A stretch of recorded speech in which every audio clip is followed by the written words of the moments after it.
Good morning student. आज हम लोग पढ़ेंगे प्रोफेसर यशपाल समिति। प्रोफेसर यशपाल समिति क्या है या इस समिति का गठन कब हुआ था। चलिए शुरू करने से पहले आज मैं बताना चाहूँगा कि आज हमारा जो ये वीडियो है ये केवल ऑडियोबल होगा, यानी आवाज़ केवल सुनी जाएगी और सामने आपका ब्लैक बोर्ड होगा। ब्लैक बोर्ड पे सब कुछ लिखा हुआ है, इसके मेन पॉइंट लिखे हैं, यदि आप चाहें तो उसको जो है आसानी से नोट कर सकते हैं। ठीक है, फटाफट हम शुरू करते हैं। प्रोफेसर यशपाल समिति, यदि आप वीडियो को सब्सक्राइब नहीं किया तो सब्सक्राइब करें, लाइक करें और ज़्यादा से ज़्यादा शेयर करें। Manoj sir Purvanchal classes YouTube channel है मेरा। चलिए शुरू करते हैं। प्रोफेसर यशपाल समिति, देखिए कई वर्षों से शिक्षाविद, चाहे वो राष्ट्रीय नेता रहे हो, चाहे किसी समिति रहे हो, कि कोई सदस्य रहा हो, चाहे कोई अध्यक्ष रहा हो, या हमारे अच्छे अच्छे विचारक जो शिक्षा के संदर्भ में अपने विचार देते थे, इनमें ये समस्या बहुत ही जटिल रही कि हमारी शिक्षा जो बहुत ही ज़्यादा बच्चों पर बर्डन के रूप में देखी जाती है, बोझ के रूप में देखी जाती है, इस बोझ को कम कैसे किया जाए। बोझ को कम करने के लिए इस तरह का इन्होंने एक प्रावधान किया कि एक समिति का गठन किया जाए या एक ऐसे आयोग का गठन किया जाए जो शिक्षा के बोझ को कम कर सके, शिक्षा के भार को कम कर सके, केवल बालक आसानी से उसको सीख सकें। आप देखते भी हैं कि जितना बड़ा बच्चा नहीं होता, जितने उम्र का बच्चा नहीं होता, उससे ज़्यादा जो है उस पर बोझ होता है। ढेर सारी किताबें, ढेर सारी कॉपियाँ उस पर लाद दी जाती है और उसका फिजिकली जो डेवलपमेंट होता है वह कहीं ना कहीं प्रभावित होता है। तो इस बोझ को कम करने के लिए एक समिति का गठन किया गया जिसे प्रोफेसर यशपाल समिति कहते हैं। तो MHRD यानी एक मानव संसाधन विकास मंत्रालय है, ह्यूमन रिसोर्स डेवलपमेंट एक मंत्रालय, मिनिस्ट्री है। यह चूँकि शायद आपको पता होगा, अभी हम जल्दी आज प्रेजेंट टाइम में वीडियो बना रहे हैं, तो इस MHRD का नाम चेंज भी कर दिया गया है।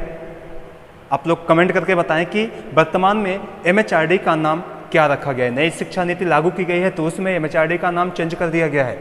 अब उस MHRD का नाम क्या रखा गया है ये आप हमको कमेंट करके बताएंगे, बहुत इंपॉर्टेंट है। ये प्रोफेसर यशपाल समिति, ये अक्सर आता है एग्जाम में कि शिक्षा बिना बोझ के किस कमेटी का इस पर विचार दिया था या अपना रिपोर्ट सौंपा था, तो ये प्रोफेसर यशपाल समिति। तो MHRD ने 1 मार्च 1992 को एक सलाहकार समिति के गठन का प्रावधान बनाया कि एक सलाहकार समिति का गठन किया जाए और वह शिक्षा बिना बोझ पर एक विचार प्रस्तुत करे या अपना एक रिपोर्ट सरकार को सौंपे। तो इस सलाहकार समिति जो बनाई गई थी उसके अध्यक्ष प्रोफेसर यशपाल को बनाया गया कि प्रोफेसर यशपाल साहब जो है इस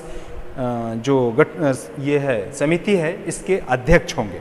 अब देखिए ये जो प्रोफेसर यशपाल साहब ने इसकी जब अध्यक्षता इन्होंने प्राप्त की तो ये 1993 में, यानी 15 जुलाई 1993 को, याद करिएगा 15 जुलाई 1993 को इन्होंने अपना रिपोर्ट MHRD के सामने प्रस्तुत किया कि शिक्षा बिना बोझ के नाम का एक रिपोर्ट था।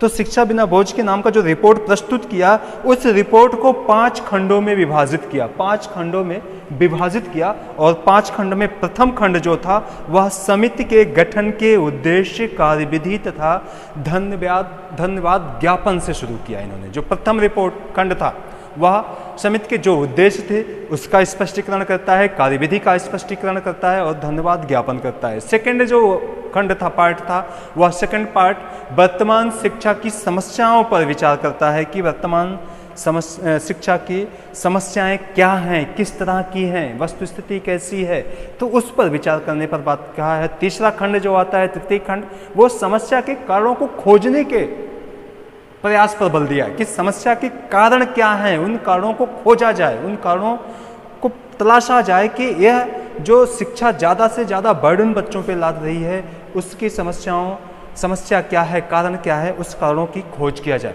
चतुर्थ जो आता है हमारा समाधान, यानी समस्या समाधान की दिशा में प्रयास किया जाए, समस्याओं का समाधान हो सके। इसके बाद अंतिम खंड जिसको हम 5वां खंड कहते हैं, वह समिति के गठन का एक आदेश पत्र दिया जाता है कि ये जो आदेश पत्र है इसको जो है लागू किया जाए, यानी शिक्षा बिना बोझ के संचालित किया जाए। देखिए यहाँ तक तो स्पष्ट हो गया। अब फिर हम आगे चलते हैं कि ये जो शिक्षा का क्रम था, जो भार था, लोड था बच्चों पर, इसको किस तरह से इन्होंने कम करने का या जो सुझाव दिया वो कैसे दिया।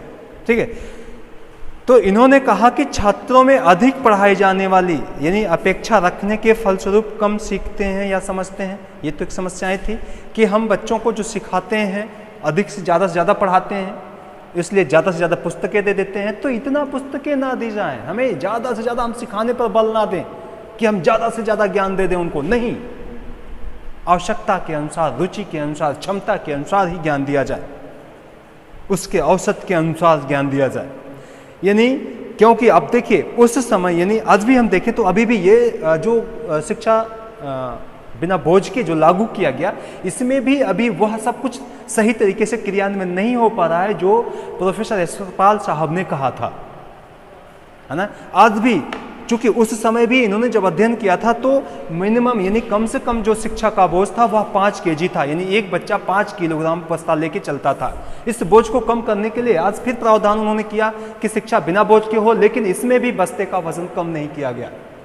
बस्ते के वजन को कम करना ये हमारा प्रमुख लक्ष्य रखा गया और इस लक्ष्य के आधार पर ही हमने जो है इस तरह के शिक्षा व्यवस्थाएं बनाई। यानी ये जो शिक्षा व्यवस्था है प्रोफेसर यशपाल साहब की समिति के अनुसार, यानी दिशा निर्देश के अनुसार संचालित की जा रही है शिक्षा बिना बोझ के। तो हम जाते जाते फिर आपसे एक बार जो हमारा क्वेश्चन है वो हम आपको नोट करा दें कि MHRD का नया नाम क्या रखा गया। प्लीज़ कमेंट करके बताएं हमें ज़्यादा से ज़्यादा। तब तक के लिए फिर हम नेक्स्ट मिलते हैं।